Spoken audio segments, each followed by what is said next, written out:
Hi, everyone. I'm your host, Patty Giarrusso, and this is Let's Talk Pets on Society Bites Radio. Today, we welcome back to the show Mary Oberdeer from Chase and Tails Pet Care. And I've asked Mary back to the show to talk with us because we're doing this pet sitter series. Last week, we talked about some not so great things that happen if you don't have a professional pet sitter. So I wanted Mary to come on and talk about why we need to use professional pet sitters, because have you ever used a pet sitter and weren't happy? I know that I have. Anyway, anybody can call themselves a pet sitter these days, but what does it really mean to be a professional pet sitter? In this episode of our pet sitter series, Mary is going to talk about why professional pet sitters are needed and actually recommended. It's a great occupation, but you have to be serious about it. Pets' lives are at stake when you entrust them to a pet sitter. Mary is the owner of Chase and Tails Pet Care, and she's the founder of the Bradenton, Sarasota Professional Pet Sitters. It's a group of pet sitting professionals in the Manatee and Sarasota County area and beyond who come together to encourage and help each other be the best at their business. And Mary started her pet sitting business in 2012 after working in the banking industry her whole life. After much research, she started her business and joined NAPPS, which she will tell us about, to become certified, insured, and bonded. And Chase and Tails is named after her black lab, Chase, who lived to be 15 years old, and she's dedicated her business in his name. Welcome back to the show, Mary. Hi, Patty. Thank you for having me.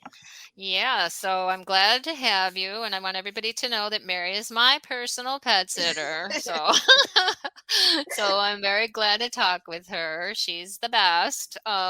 So I wanted her to come on because she is, to me, beyond professional as far as the pet sitting business goes. And last week, if any of you listened in, we talked to Kathy Poblowski from Lost Dogs of America about bad sitting situations, specifically using people such as friends, family members, or neighbors who you think might be a good idea to watch your pet when you go out of town. So I want Mary to tell us, how she got, how she decided to start her pet sitting business and what exactly qualifies somebody as a professional pet sitter.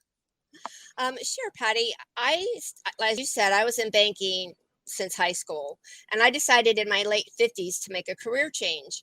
If you would have told me 15 years ago that I would be a business owner, I would have thought you were crazy. I used to hire friends and neighbors to watch my dog Chase before I even knew about professional pet sitters. One time I hired a senior lady. I think we were getting ready to go to Disney or something. And I told Curtis, who's my other half, I said, when I retire from the bank, I'm going to do that on the side. That's when he said, why don't you start your own business? Well, I've always been a backroom kind of girl, and I thought, I don't think I have it in me to do that. But I got to thinking about it and I wanted to take care of pets, but I wanted to do it professionally. I didn't want to be just the woman down the street. For a year before I quit my job, as you said, I researched all I could about the pet sitting business, what I needed to do to get started, and what it entailed. That's when Chase and Tails Pet Care LLC was born. And as far as the qualifications, you should be insured and bonded, educated on pet care. If your state requires it, you should be licensed.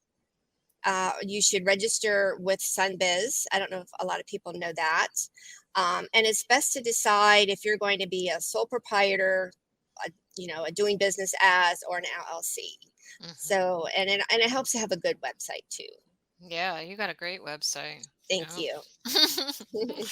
um, so, obviously a lot of people call themselves pet sitters and, but they're not an LLC. They're not a true business registered. Now, SunBiz, for those of you not in Florida, is where, business entities are listed. So, I could go there and I could search anybody that says, oh, I have my own business. You can actually go in your state and look up a business to see if, in fact, the sitter that you're planning to hire is truly a business. Because I think, uh, I want somebody that's professional, that takes their business serious, not just like Mary said, the gal down the street.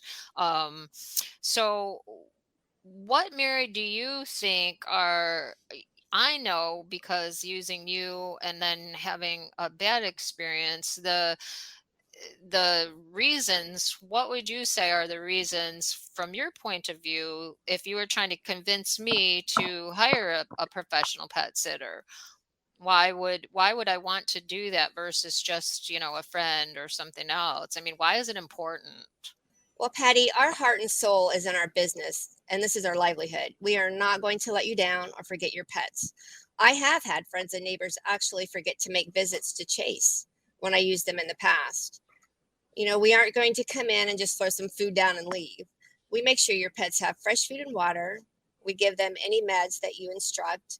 We clean up all pet messes. We make sure nothing looks off around the house or with the pets. And we contact you every time that we're here. That we're at Hmm. your house. We give you an update. Yeah. Yeah, I know it was funny when my last trip that I just recently took when you came to sit for me. um, we do have a friend occasionally stop over if we leave a little bit too early. And I forgot to tell you that it wasn't him at the house. We had a car parked in our driveway for my daughter because she went with us.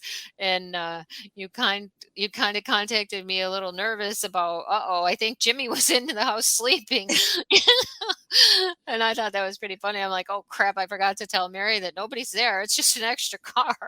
I know. I saw the car Uh, and I thought, okay, well, what do I do? So I walked in the house and the bedroom door was shut. Well, the bedroom door's never shut. Well, at least, when I'm there and I'm like, oh my gosh, she must be in there sleeping. So I'll just clean up these uh, pee pads real quick and get out of here. yeah, I thought that So, was funny. But as you did say, I mean, I can vouch for the fact that every time you update us on what's going on, how they're doing, you send us pictures and videos, and it really helps to feel comfortable and know that your pet is being cared for. Because I heard you say somebody might forget to stop by, and that's a mhm. scary thing. You're expecting somebody to stop by, and what if they forget, I guess, or just decide, oh, it's okay, I don't need to do that. A professional pet sitter would never do that. Let's hope they don't. I know, Yeah. right? Well, Yeah. I mean, y- you hire a professional, and as I was saying to Kathy, your business is serious. You depend on referrals, and everything is word of mouth, based on your professionalism, I think, and how happy the pets are when they're with you. I mean, my dogs love you. Oh my Carly, I think Carly smiles. I swear she does. I Yeah. wanted to point out, Patty, that, we will always be there, but we need to make, pet parents understand sometimes there's emergencies Oh and yeah. we may be running late Hmm. because, somebody got sick or injured on the prior job. So those things, sometimes we have like a window where we might be a little late or a little early for things that we Right. can't control. Right. Right. And I mean, that's just life. You would expect somebody can understand that. But at least in the case of that situation, you make it well known. So it's not like a surprise to, like, oh my gosh, I'm not going to tell them I was late. Mhm.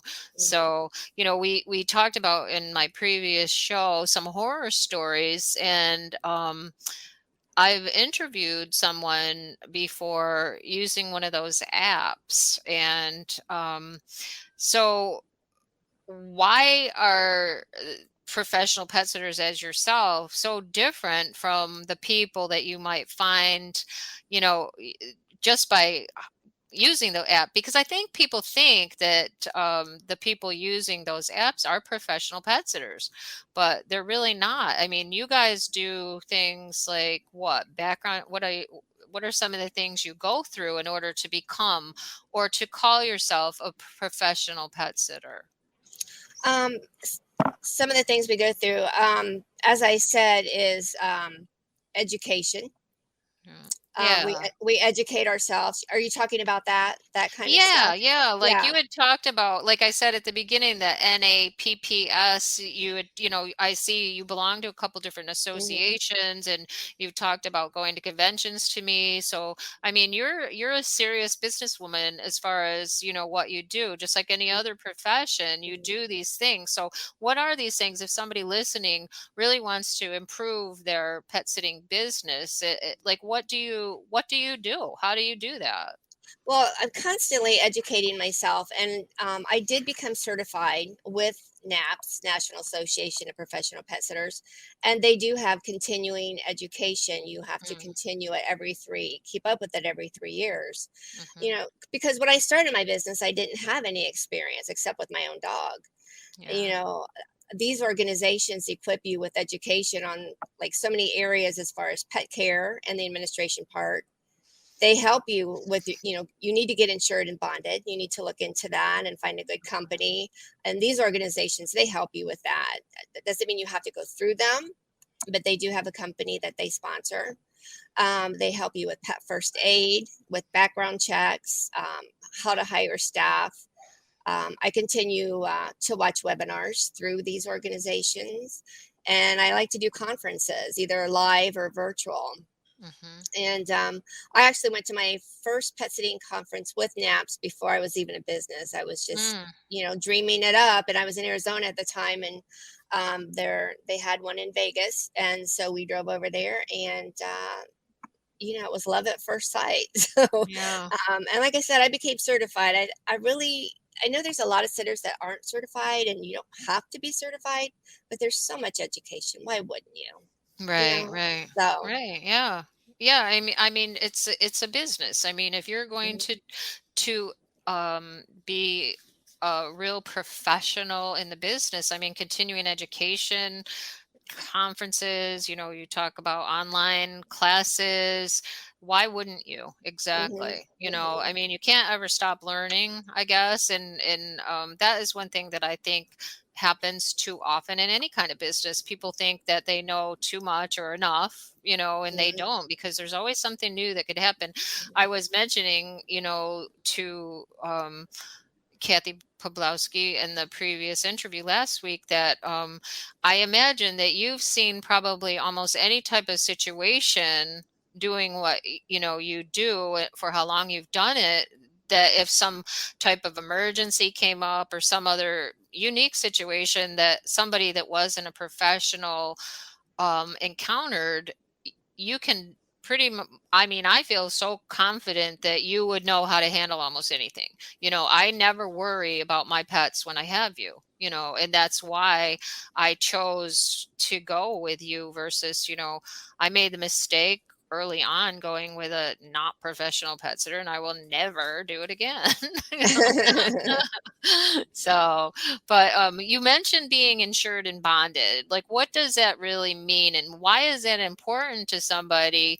Because you hear people say that in different businesses. Oh, I'm bonded and insured. So, what does it really mean? What does that offer to your clients? Well, bonding and insurance is very important. And, you mentioned my networking group, and we really don't even want anyone joining if they are not bonded and insured. That's how important we feel that it is. Mm-hmm. We care for your two most precious possessions, your home and your pets, and probably not in that order. And, Yeah. anything can happen, especially when it comes to pets. Having insurance, it protects my client, and it protects their pets from damage to the home. There's so many things, like you could be walking a dog and he bites a passerby. Mm, A pet could escape out the door and get injured. right. If your home is not safely, hopefully this doesn't happen by a professional sitter, but for some reason, if the sitter doesn't secure the door when they leave and somebody breaks in, Mm, you need that insurance to protect yourself, because you're the one that's, I would be the one that's liable. right. Um, Right. so what if a pet would eat something toxic while on a Mm, walk? mm-hmm. And it's, because the pet sitter wasn't paying attention to what they were doing. Mm-hmm. So, and bonding will cover theft in your property by hopefully you don't have this, a dishonest sitter, Mm, or if it's the sitter's fault that someone, didn't lock the door and someone gained access to the Yeah, house. yeah. Okay. So, Yeah, and that's pretty important. That's all important stuff that you can't get from what you call, I've heard you use the expression a hobby sitter, somebody that mhm, does it more like for a hobby versus a mhm. business. Um, it's just, I can't stress enough the importance of having, I mean, my pets are, I would just die if anything happened to them, so I imagine, right now we're in the middle of the holidays, people are traveling, and I see people asking all the time on like some of these Facebook groups, oh, anybody recommend a pet sitter? And you'll see like a million names come up, and I don't think that's the best way. How other than word of mouth, like when anybody asks me, I always recommend you, but because you get so many recommendations, you're always busy. So I want Mhm, to hit 2 points with that about you mhm. being busy because you have a team and you talked about background checks. So that is one thing. Like if somebody's trying to find a sitter, you are seriously making sure that the people that work for you have background checks, right? And that Absolutely. you are hiring only the best for your Mhm. team because your name is on this and you want to make sure who you get is an extension of you, basically. Absolutely. You're putting someone in the client's home. You've got to make Right, sure this is somebody that you can trust. And right. I would never hire anybody without doing that. Now, the team that I have, I will admit, is a small team and we're probably not going to grow, but they're all friends and coworkers. And Mm, so I didn't do background checks on them, but I have hired a few new people that I have. And then, yeah. and then they left me, but but I would never hire anybody I didn't really know without doing that. And these Yeah. these organizations make it so easy and affordable to do that. Right, You right. know. Yeah, and I think that's a really important thing. Some of the important things to me were, that when I first talked with you about it, because I had never hired a professional pet sitter before I hired you, and you brought up things like that I hadn't thought about, like the pet CPR and the pet first aid, and the bonded and insured and background checks and all this stuff. Things like that, I don't think people really consider, but should consider. Hmm. So, you know, uh, for people out of our area, can you give some advice on how somebody would look for a professional pet sitter? Do they go to your organization's webpage and is there a list of them? Like, how would somebody find somebody like you? You know? Well, most people most people find me by searching pet sitters in our area, and my website comes up. Then you Yeah. can also go through PSI and NAPS because they have a pet sitter locator by zip code, and I will tell people Okay. to go there. A lot of people will ask veterinarians, Mm, word of mouth. yeah. Um, and Facebook and even next door. But Mhm. I would say really website and those organizations. If you're out of the area, I would search for pet sitters in the town that you're moving to or whatever, and then go to PSI or NAPS and put in your Yeah. zip code and there's sitters there that belong to them that'll come up and those sitters should be professionals, well they will be, Yeah. and bonded and insured and everything that you're looking for. What does this PSI stand for? Pet Sitters International. Oh, okay. Yeah, Okay. sorry. Well, And then yeah. National Association of Professional Pet Sitters. Those are Okay. the two most recognized ones. Okay. Yeah. Cause Yeah. I like to look at other people's web pages and see how they do things and stuff. And I looked at a couple different pet sitter web pages before doing this. And some of them are really, let me say, use the word garbage. And some of them are really, really excellent. Like your web page is like any other business page where you can set up, you can have your own thing and set it all up and get appointment or whatever. I don't even know how you call it. But and it really gives you the feeling that who you're dealing with is a professional, and I think with your organizations, they help with that as well, right? So being a part of an organization like this has its benefits besides Hmm. all the training and stuff, right? But their whole goal is to make you the best professional pet sitter you can be and to help pet parents, Yeah. get good professional pet sitters. But yes, there's so many things that those organizations offer that if I were, if I was looking into becoming a new pet sitter, I would definitely, and I tell people that when they're starting out, you need to join them. You need to get certified and learn as much as Yeah. you can Yeah. through Yeah. there. So, how long did it take you to get through, starting because you said you just started because you had a love of, pets and whatever, and so how long did it take you to really get this going? I was still working at the bank in Arizona at the time, and I knew we were Mm. moving back here. And so I took probably a year just to Oh, okay. research it. It wouldn't take anybody that long. It's just I had the Right. time. So I researched everything I could. I looked at other people's websites and to see what they were doing, and like I said, Yeah. join the organizations, and just learned as much as I could, because it's more than, there's more than pet care here. When you have your own business, you have the marketing, the taxes, um, all that administration work. Mhm. So, and Mhm. and one thing I didn't do, I didn't start out with the pet sitting software, and Mm. I would advise anybody new to start out right away with that. Yeah. Yeah. Now, what would you say, because I know I have to plan in advance to book you because you're Hmm. busy. Um so how long did it take you to get from, start up to where now you're slammed, basically? I would say a good year or two. Okay. Yeah, yeah. Yeah. In the beginning, I thought, oh, I'm never going to get any work.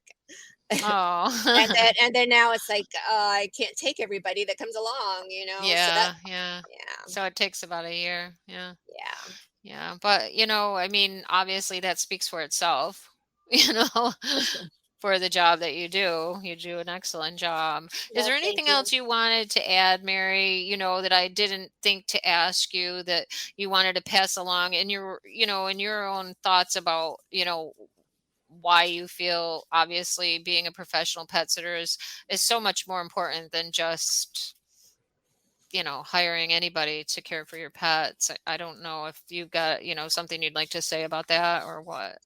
Well, I know that friends and family can be good, and I'm not saying that they can't do a good job, but I'm here, and I think a lot of professional pet sitters are here because our heart and soul, like I said, is in this. We care about your pets. My main objective is to keep your pets safe, Right. keep your home safe. So when I see people like at Nextdoor advertise, and I know they're not a business, and they're just Mhm. saying, I can pet sit, I cringe. I just want to go out there and say, don't hire this person. Yeah, I know. I know. That's how I feel.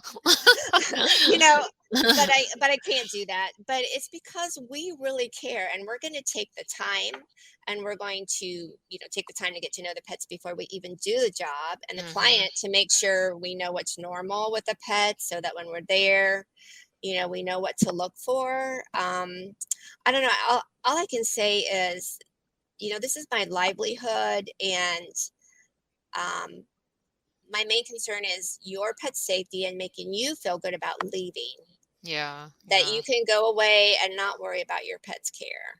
Right. Well, Mary, I want to thank you again. Our talks always go by too quickly. So They if you do. would like to just take a minute and let everybody know how to look up your webpage or anything else you'd like to add. Sure. I'm on Facebook under Chase and Tails Pet Care. I'm also, my website is chaseandtailspetcare.com. And I think that's the only two I have. I am on Instagram, but I don't Okay. post there a lot. I do want to add that I do network with professional pet sitters, and we are a strong group, but we are a small group. And I'm always looking for other professional pet sitters to join our group, Okay. because, like on the holidays, I have to turn people away, and then the pet sitters that I do know, they're too busy, and I can't refer this pet parent to Right, anybody right. else, to a professional. And Okay. so I'm really looking for more people to join our group, not people, but professional pet sitters, so that we can serve our community All right. That's better. great. Well, Mary, thanks so much for being with me today. I want to say happy holidays to you, Merry Christmas, because I won't see you probably until after the new year. So I want everybody to remember that a lost pet can't tell anyone where it lives. So please be sure they're microchipped and wearing their ID tags. And if they are chipped, be sure the chip is registered and up to date. Thanks for joining us today. And until next time, take care and keep your pets safe.